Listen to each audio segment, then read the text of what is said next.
Anyway, the president's out front with the health care winners up front. You know, they may be fired up, but where are the millions whose plans essentially fired them? They're not playing. They're paying, and they're paying big time, so much so that a lot of them are quitting. Something that Chris Holt says is a huge risk for them and the taxpayer. And this ain't no movie.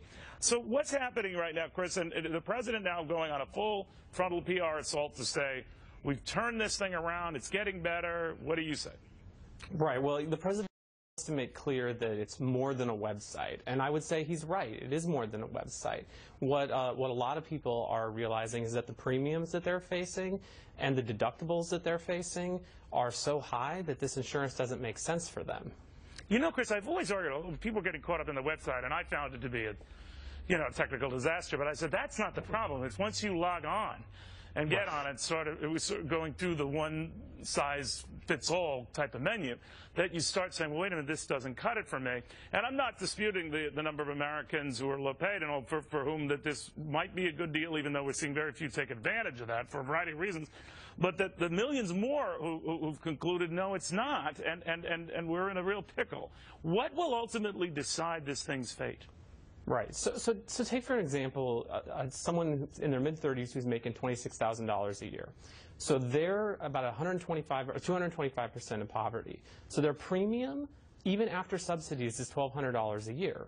Now they may feel like at $26,000 a year they can pay $100 a month for insurance, but then they've got a $5,000, $6,000, $7,000 deductible on top of that before they get anything from that coverage.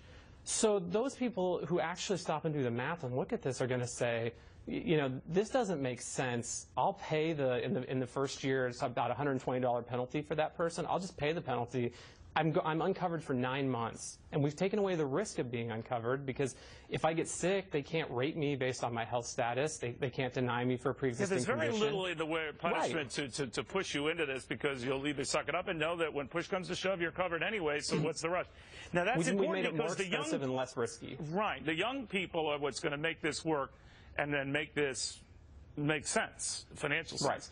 Right. And as of now, they're not really rushing into this. What will compel them to do so?